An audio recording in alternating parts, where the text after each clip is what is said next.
disampaikan oleh Mas Anies itu kebohongan, itu fitnah, sumbernya tidak jelas, bohong dan sebagainya.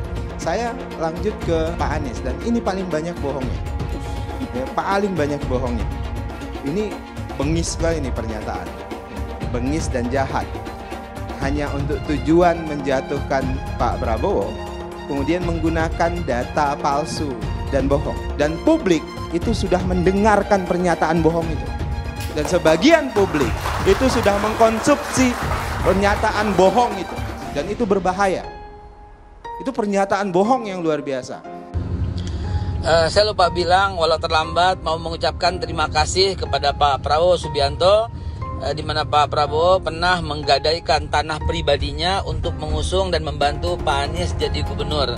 Sekali lagi terima kasih Pak Prabowo, ya, karena bantuan Bapak dan sumbangsi serta secara pribadi Bapak menggadaikan tanah, ya, untuk membantu Pak Anies jadi gubernur. Jadi sekali lagi terima kasih. Walau terlambat, nggak apa-apa, ucapkan terima kasih. Bisa dicek Pak Jokowi sendiri. Saya sudah menyampaikan Bapak Presiden, saya sebelum jadi menteri, saya berusaha, saya menguasai lahan hak guna usaha, ya.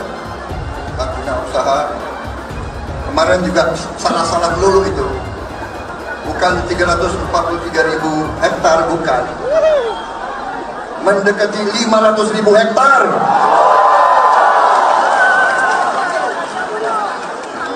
Dia mau ejek, mau menghasut, dia mau bikin rakyat benci sama saya. Padahal Pak Jokowi ada, saya di istana 2,5 tahun yang lalu, saya sudah serahkan tanah itu kepada negara.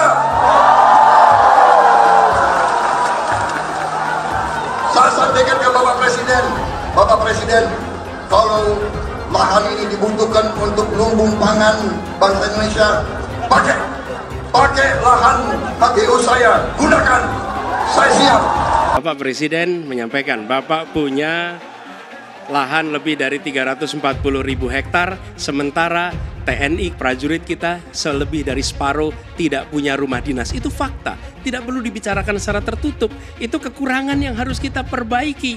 Dan ketika tadi Bapak mengatakan Bapak akan meningkatkan kesejahteraan, Pak, Bapak ini sudah Menhan selama 4 tahun, hampir 5 tahun, bukan calon Menhan. Jadi harusnya menunjukkan inilah yang sudah saya kerjakan, bukan mengatakan apa yang akan dilakukan. Nah, saya menyampaikan bila saya ditugasi maka kenaikan gaji dilakukan tiap tahun. Maka perumahan prajurit TNI dipastikan dibangun sehingga mereka tidak perlu ngekos, tidak perlu mereka sewa, dan mereka bisa tenang. Mereka diminta mempertahankan setiap jengkal, tapi kita tidak memberikan tempat tinggal bagi mereka berdinas. Itu tidak benar, itu harus dikoreksi. Mungkin ada yang asal bicara tanpa data, ya kan? Mungkin didorong oleh ambisi yang menggebu-gebu sehingga tidak objektif. Saudara-saudara sekalian, saya sebagai Menteri Pertahanan berpegang kepada doktrin, kepada strategi nasional, dan semuanya adalah atas dasar kepentingan bangsa dan rakyat Indonesia, dan saya mampu mempertanggungjawabkan, dan saya berkeyakinan hanya dengan pertahanan yang kuat kita akan dihormati, kita akan menjaga kepentingan nasional kita. Tanpa kekuatan militer, sejarah peradaban manusia mengajarkan bahwa bangsa itu akan dilindas seperti di Gaza sekarang ini. Akan diambil kekayaannya, akan diusir dari tanah airnya. Tidak bisa tidak, kita harus kuat. Kita harus kuat. Terima kasih. Cerita itu cerita, omon, ya. Tak bisa. Jadi tidak hanya omon. Kerjanya omon saja, nggak bisa. Tidak bisa. Kami melihat Indonesia ini luas. Jangan hanya membangun di satu lokasi. Karena itulah mengapa kita merencanakan mengupgrade lebih dari 40 kota di seluruh Indonesia. Di-upgrade kota-kota itu supaya tumbuh berkembang. Tapi kalau kita hanya membangun satu lokasi, dan satu lokasi itu bukan untuk kegiatan perekonomian, tapi untuk kegiatan pemerintahan, kegiatan pemerintahan. Kalau pemerintahan itu artinya yang bekerja di situ siapa? Pegawai pemerintah, bukan pabrik, bukan industri, betul tidak? Nah, jadi kami ingin anggaran kita yang terbatas itu dipakai untuk membiayai kebutuhan negeri daripada keinginan 1-2 orang. Kita nggak punya acara seperti ini sukses tanpa kehadiran pemimpin masa depan Mas Gibran.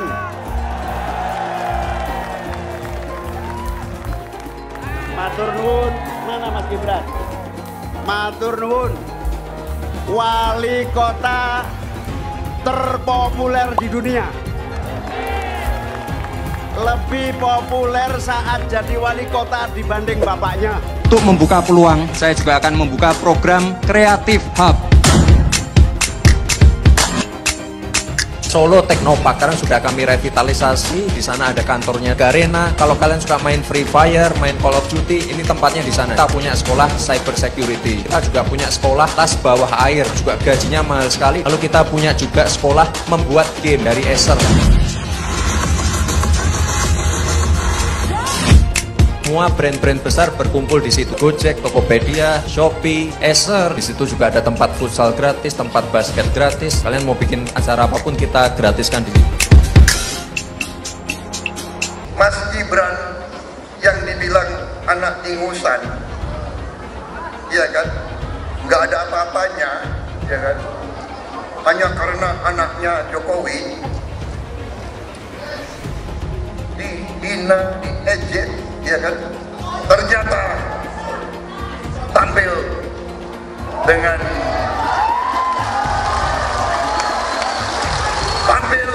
menurut saya, kalau saya guru yang harus kasih nilai, saya kasih nilai 9,9.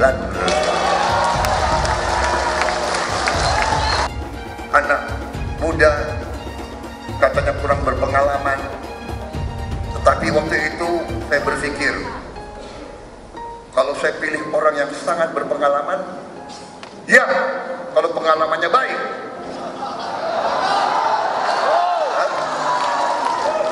Kalau pengalamannya adalah pengalaman korupsi, bagaimana? Kalau pengalamannya selalu mengakal-akalin rakyatnya sendiri, bagaimana? Kalau pengalaman adalah justru menghamba, justru mengabdi kepada bangsa lain, bagaimana?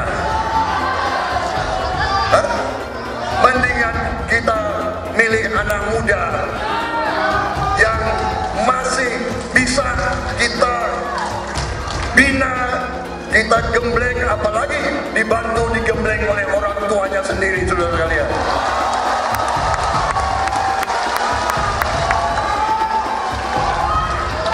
Apalagi orang tuanya seorang pejuang merah putih, seorang yang membela rakyat Indonesia. Apa salahnya, saudara sekalian? Sekali lagi Gus, mohon maaf, IKN ini bukan hanya membangun bangunan pemerintah, tapi juga sebagai simbol pemerataan pembangunan di Indonesia. Mungkin nanti setelah pulang dari debat bisa di Google, sudah banyak yang masuk namanya pada Agung Sedayu. Dan nanti akan tambah lagi mungkin setelah Pilpres, karena mereka pasti akan wait and see, melihat stabilitas politik di Indonesia. Saya itu tanya tips and triknya agar investasi ataupun proyek-proyek besar bisa di sana. Sebab saya lihat itu ada 32 proyek pemerintahan pusat, ada juga berbagai program-program yang luar biasa, patut kita banggakan. Dibandingkan dengan misalnya Kota Madiun yang hanya 11%, Cirebon hanya 7%, Tasikmalaya. Kita ingin triknya apa? Sehingga akses pendanaan pembangunan itu bisa bersifat adil dan merata. Kalau kita jadi pemerintah pusat nanti, tugas kita adalah membagi secara adil seluruh proyek-proyek nasional kita. Jumlah proyek, jumlah anggaran yang digelontorkan ke Solo sebelum saya jadi wali kota itu lebih besar. Saya tahulah ini arah pertanyaannya kemana. Tapi yang jelas ini Gus, apa yang sudah dibangun, yang kita lihat bukan bangunan fisiknya saja, tapi kita lihat impact-nya ke warga. Bangun masjid menggunakan CSR dari Abu Dhabi. Impact-nya apa? UMKM kita sekarang melesat, wisata kita melesat. Kemarin waktu Idul Fitri, kunjungan wisatawan ke Solo melebihi Jogja. Itu impact-nya. Kita juga harus berkolaborasi. Tidak semuanya pakai APBN. Ada yang pakai APBN plus APBD plus dibantu. Saya sering dibantu Pak Ganjar, gubernur saya. Ini kolaborasi. Kita punya kebun binatang Solo Safari, tidak pakai APBN. Masjid tidak pakai APBN. Tapi impact-nya apa? Impact-nya ke masyarakat. Jadi yang kita lihat ini Gus, tidak perlu tendensius seperti itu. Kita lihat impact-nya ke warga seperti apa. UMKM meningkat, kesejahteraan meningkat, lapangan pekerjaan terbuka. Itu yang kita lihat Gus. Jadi tidak melihat, oh ini dia anak emaskan. Enggak. Pemerataan pembangunan itu sudah terjadi di mana-mana, bukan hanya di Solo. Dan itu fakta loh Gus. Proyek di Solo sebelum saya menjabat itu lebih banyak. Fakta itu. Terima kasih. Seluruh proyek-proyek besar yang ambisius, ini IKN sebagai salah satu contoh saja, itu kalau hanya mengandalkan APBN hampir 500 triliun. Saya ingat sekali Gus Muhaimin dulu sempat ikut meresmikan dan potong tumpeng di IKN. Ini gimana? Ini nggak konsisten. Dulu dukung, sekarang nggak dukung karena menjadi wakilnya Pak Anies yang mengusung tema perubahan. Sekali lagi Gus, mohon maaf, IKN ini bukan hanya membangun bangunan pemerintah, tapi juga sebagai simbol pemerataan pembangunan di Indonesia, sebagai simbol transformasi pembangunan di Indonesia. Kami memiliki satu tekad bahwa di dalam pemerintahan yang akan datang minimal harus dibangun 40 kota baru yang selevel dengan Jakarta. Gus Muhaimin ini agak aneh ya, pengen bangun kota selevel Jakarta tapi nggak setuju sama IKN. Saya barusan dari IKN.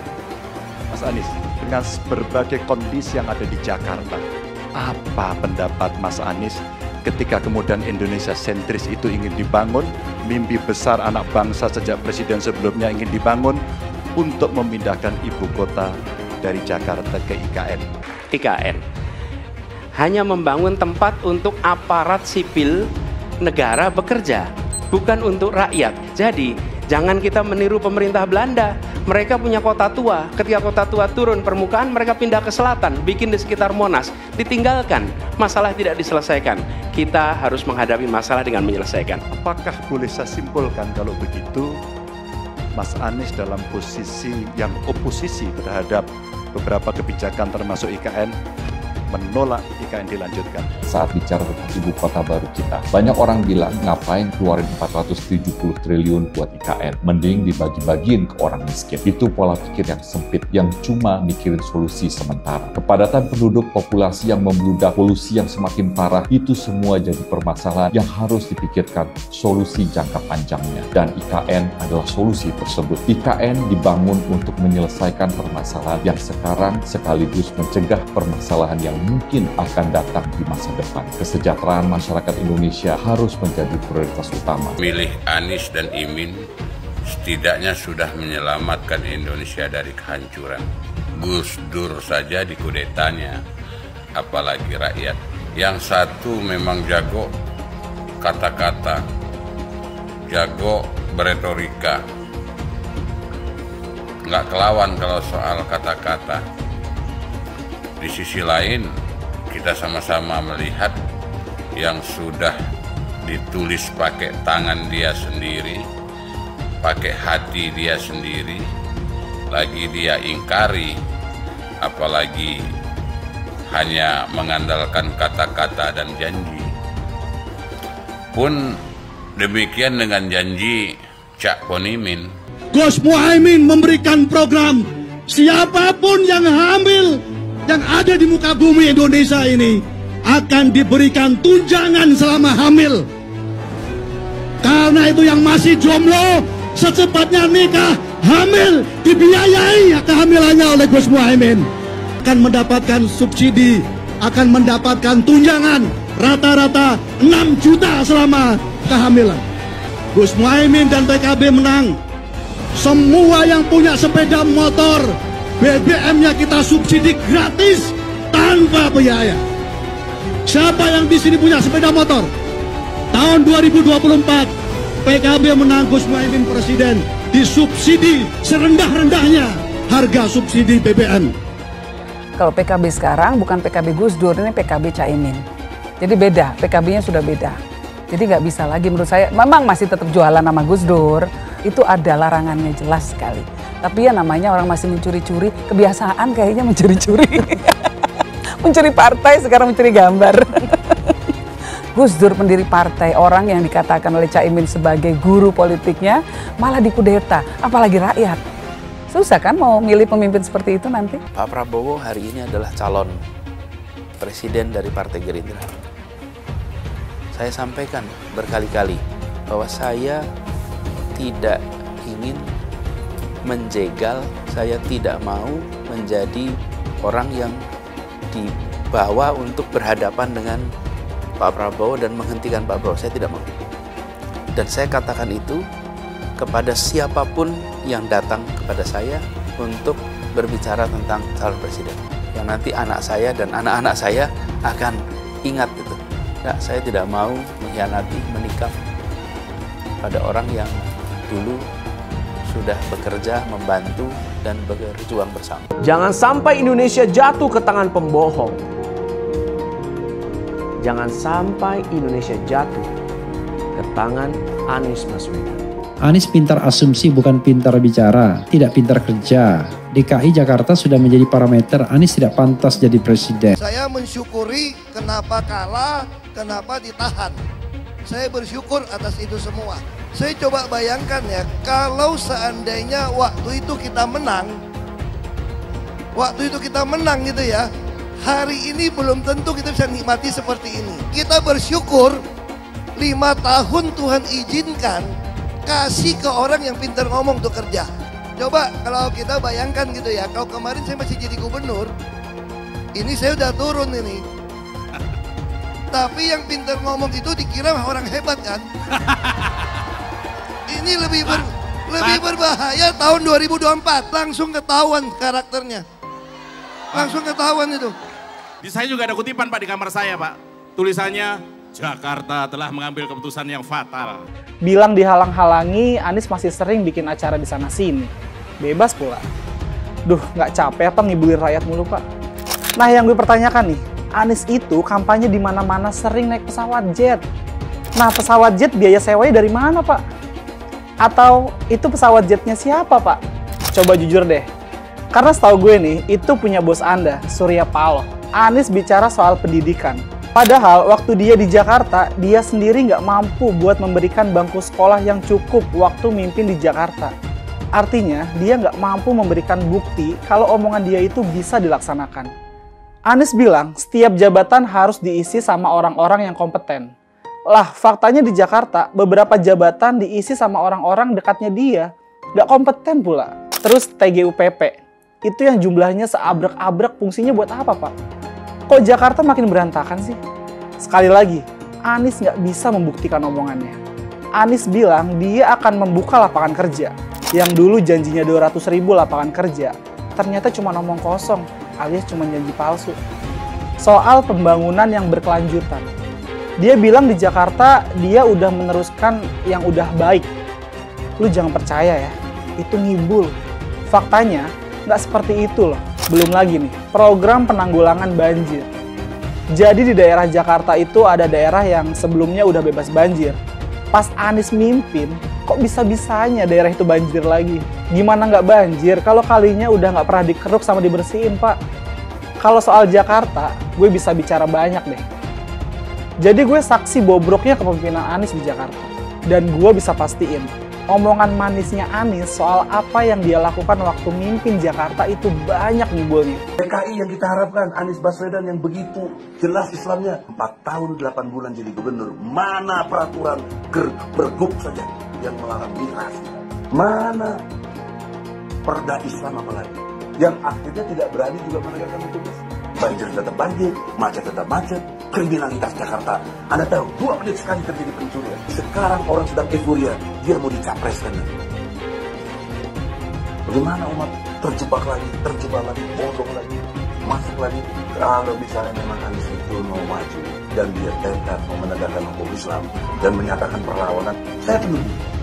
Tapi dia tidak lakukan itu. Bapak Politik Identitas Indonesia Anies Baswedan, Bapak Intoleransi Indonesia Anies Baswedan, jangan lupakan, jangan terlena, jangan sampai dia pecahkan kita dengan dagangan ayat dan mayatnya. Air itu turun dari langit, turunnya ke atap rumah langsung sumur bor, bukan ke sungai dan ke laut. Jangan hanya konsentrasi pada pembangunan benda-benda mati yang indah difoto dan bisa ditunjukkan dalam 5 tahun hasilnya.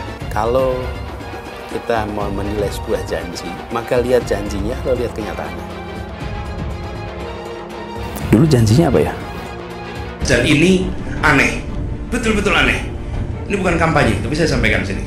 Di satu sisi menyiapkan jalur-jalur air untuk dikirim ke laut, di sisi lain di lautnya dipasang dengan pulau reklamasi, tinggal tunggu waktu jadi rob, air balik.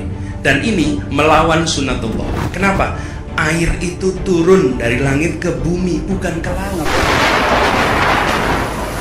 Harusnya dimasukkan ke dalam bumi, masukkan tanah. Di seluruh dunia air jatuh itu dimasukkan ke tanah, bukan dialirkan pakai gorong-gorong raksasa ke laut. Jakarta telah mengambil keputusan yang fatal. Bukan banjir, itu memang parkir air. Bukan banjir, itu memang parkir air. Masyarakat berkeliling dengan membawa toa untuk memberitahu semuanya, termasuk sirine. KAIBON 82 miliar. Apa alat transportasi yang dimiliki oleh hampir setiap orang? Alat transportasi yang dimiliki semua orang adalah kaki. Kalau seandainya orang Jakarta percaya Pak Anies jadi gubernur pun, saya berani jamin kok dia akan lakukan normalisasi yang sama seperti saya lakukan kok. Gak usah bohong lah. Tapi ketika air sampai di muara, maka siap untuk dipompa ke laut. Pancasila Soekarno, ketuhanan ada di pantai. Anak Tuhan dari mana? Kalau Yesus anak Tuhan, bidangnya siapa? Besok di seluruh wilayah Indonesia kami katakan damai. Iblis hanya menggoda orang yang beriman. Makanya jarang-jarang orang kafir kerasukan setan. Yang kerasukan setan itu orang baik-baik. Jarang, saya belum pernah nengok Cina kerasukan setan. Pernah tak Ahok itu kerasukan setan? Enggak, setannya juga. Karena sesama setan dilarang saling menggoda. Karena di salib itu ada jin kafir. Haleluya.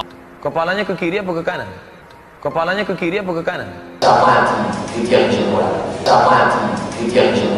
Tetap percaya salib itu lambang mulia, bukan jin. Kok ketawa? Aku nggak nyindir siapa-siapa loh. Saya nggak pernah mundur untuk kebenaran, keadilan, kejujuran dan peri kemanusiaan. Gue nggak pernah mundur. Dan gue nggak pernah takut juga sama lu. Siapapun yang rasis, gue akan hadapin. Karena rasis itu tidak berperi kemanusiaan. Sama saya ditanya dulu kan, kamu nyesel nggak statement kamu di Pulau Seribu sehingga masih masuk penjara? Tidak pernah nyesel. Karena saya mengatakan kebenaran. Anies menuduh Jokowi melakukan penjagalan. Padahal Anies lupa pada rekam jejaknya sendiri di tahun 2017, di mana Anies melakukan penjagalan terhadap Ahok. Semua cara dilakukan, termasuk melakukan politik identitas berbasis agama, sampai-sampai menggunakan kelompok FPI, HTI, dan kelompok intoleran lainnya. Sudah barang pasti, Anies tidak akan melanjutkan program-program Jokowi. Legasi-legasi dari Pak Jokowi akan dihancurkan oleh Anies. Programnya akan diacak-acak oleh Anies Baswedan.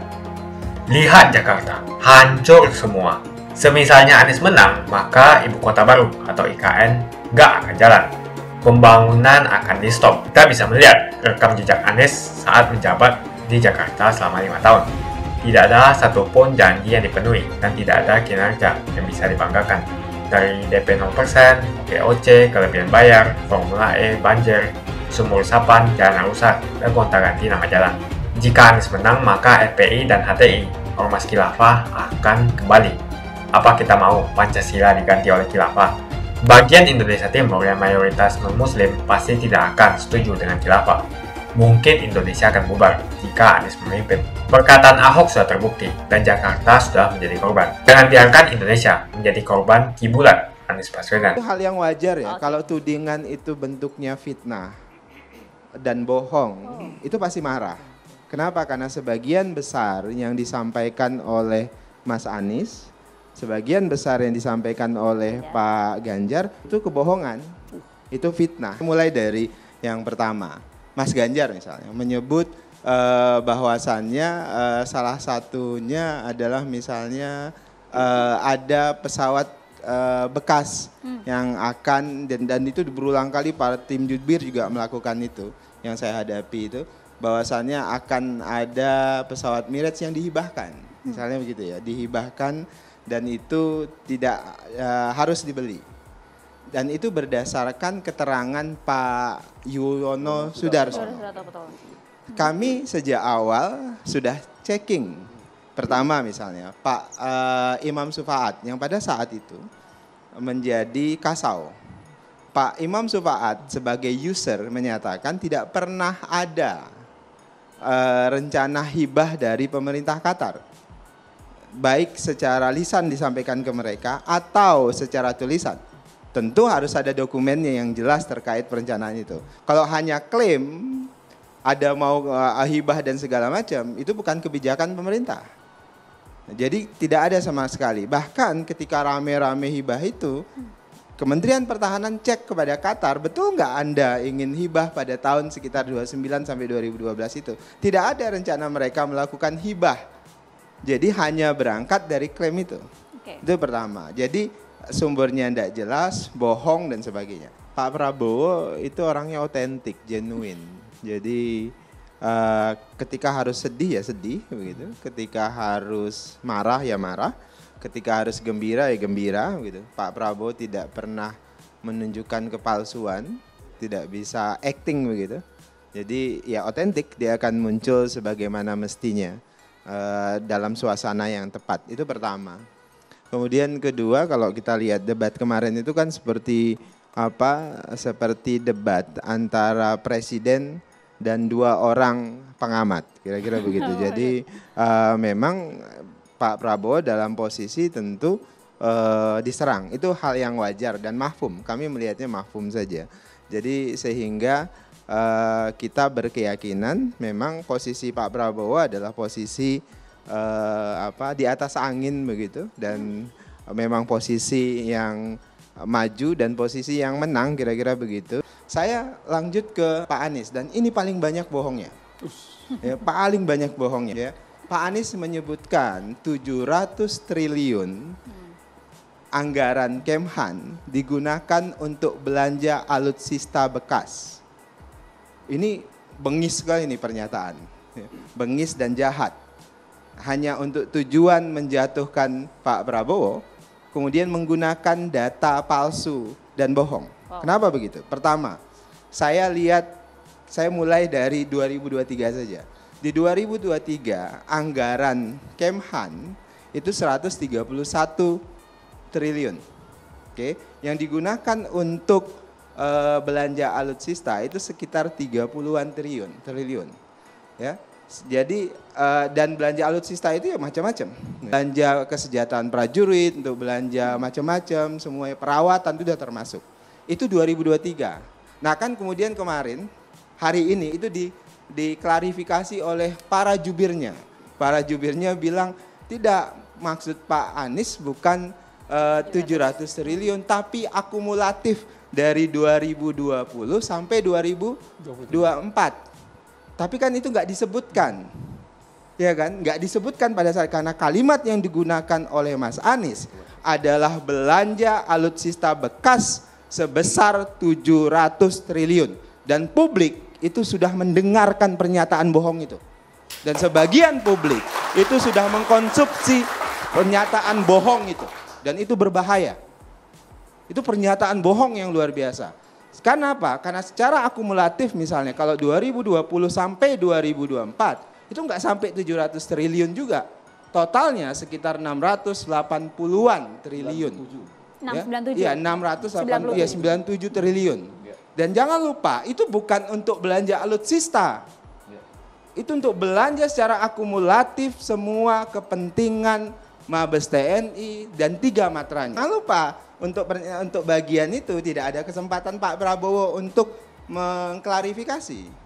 Jadi ini yang saya sebutkan, untuk bagian itu Mas Anies dengan terang melakukan kebohongan yang sangat bengis. Dan itu sudah dikonsumsi oleh sebagian besar orang Indonesia. Itu yang baru yang satu. Tema pertahanan itu tidak ada rahasia negara di situ dalam perdebatan itu. Kalau itu membahas tentang rahasia negara, maka tidak perlu ada tema pertahanan dibahas dalam tema debat capres. Kenapa ada dalam era demokrasi modern, ada perdebatan antar kandidat? Karena disitulah dilihat performan dari seorang calon pemimpin. Bagaimana IQ-nya, EQ-nya, gitu loh. Bagaimana kecerdasan emosionalnya, bagaimana penguasaan pada substansi materi, bagaimana respon cepatnya. Maka dalam perdebatan selalu dibatasi oleh durasi waktu. Maka seorang calon pemimpin harus menyampaikan gagasannya, substansi dari materi yang disampaikannya secara lugas, cepat dan tepat. Karena apa? Pemimpin itu dibutuhkan untuk merespon hal-hal yang cepat, tepat dan substantif. Nah, maka diadakan kontestasi debat. Kemarin itu adalah debat yang disaksikan oleh publik dan itu dijadwalkan resmi, bukan rapat. Gitu ya. Maka seluruh pertanyaan dalam debat tadi harus dijawab. Nanti kita ajak ngomong ngopi, rapat, itu bukan debat. Maka disitulah kesiapan tadi, karena kita mencari pemimpin yang benar-benar serius. Maka debat itu publik akan melihat kesiapan dari calon pemimpin tadi. Respon cepat dari seorang calon pemimpin. Nah tadi terkait data apa segala macam. Apa yang disampaikan Pak Ganjar 100% benar, tidak ada kebohongan. Bahkan Pak Ganjar menyampaikan data ya yang beliau memperkenankan, kalau ada stafnya mohon dibantah ini data. Karena data harus dibantah dengan data. Kan gitu, bukan diajak ngomong-ngomong nanti kita jelaskan. Maka jelas ya, dalam debat itu siapa yang menjadi follower dan siapa yang menjadi leader. Pak Prabowo jelas beliau adalah follower dari Pak Ganjar Pranowo. Di mana Pak Ganjar sebagai leader yang memandu debat, memandu dan memenangkan perdebatan pada saat itu secara substansi. Maka 14 Februari karena Pak Prabowo sudah setuju dengan Pak Ganjar, maka Pak Prabowo mencoblos Pak Ganjar di TPS. Saya mau nanya, coba sebutkan, apa sih yang membuat kalian senang terhadap Anies? Apa sih kelebihannya? Apa sih yang sudah dilakukan sesuai dengan janjinya? Saya yakin kalian tidak bisa menjawab ini. Tolong tuliskan satu saja kelebihan Anies Baswedan di kolom komentar. Jokowi takut legasinya dirusak Anies Baswedan. Lihat Jakarta, hancur semua. Publik menyoroti sejumlah gerakan yang dilakukan oleh Joko Widodo alias Jokowi di Indonesia. Hal tersebut merupakan respon yang cukup wajar. Hal tersebut karena adanya ketakutan dalam Jokowi. Presiden menurutnya di tengah kelimpungan dengan adanya kemungkinan bahwa kemenangan yang diraih oleh Anies Baswedan. Hal tersebut dapat berujung pada hancurnya sejumlah program dari Jokowi. Hal tersebut jelas terjadi karena penerus kekuasaan kepala negara bukan dari kelompok Pak Jokowi. Lihat saja misalnya di Jakarta. Anies menghancurkan semuanya.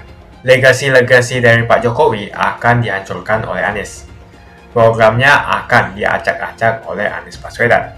Wajar-wajar saja jika Jokowi dalam pusaran ketakutan ketika masa kekuasaan berakhir di tahun 2024. Sudah barang pasti Anies tidak akan melanjutkan program-program Jokowi. Semisalnya Anies menang, maka Ibu Kota Baru atau IKN nggak akan jalan. Pembangunan akan di-stop. Legasi-legasi Jokowi akan hancur. Anies menuduh Jokowi melakukan penjagalan. Padahal Anies lupa pada rekam jejaknya sendiri di tahun 2017, di mana Anies melakukan penjagalan terhadap Ahok. Semua cara dilakukan, termasuk melakukan politik identitas berbasis agama, sampai-sampai menggunakan kelompok FPI, HTI, dan kelompok intoleran lainnya. Anies Baswedan sampai nekat berkoalisi dengan ormas preman berjubah agama. Di tahun 2024, Anies Baswedan akan kembali menggunakan strategi di tahun 2017. Kelakuan-kelakuan relawan Anies yang menjalankan strategi ini masih pakai pola yang lama. Pola yang lama berupa membangun opini negatif terhadap pemerintah dan Komisi Pemilihan Umum. Curangan Anies lainnya adalah melakukan kampanye sebelum waktunya, di mana dia mengganti namanya menjadi headstart untuk membingungkan publik. Atau kecurangan Anies Baswedan yang menggunakan jet pribadi saat kampanye di mana-mana. Berapa kecurangan dari biaya kampanye yang menggunakan jet pribadi? Apakah ini datang dari korupsi BTS yang dilakukan oleh Menkominfo dari Partai Nasdem? Tak main-main kecurangan maling atau korupsi yang dilakukan oleh Johnny G. Plate adalah sebesar 8 triliun rupiah. Suka tidak suka, senang tidak senang, sadar atau tidak sadar, pola Anies Baswedan ini sudah basi.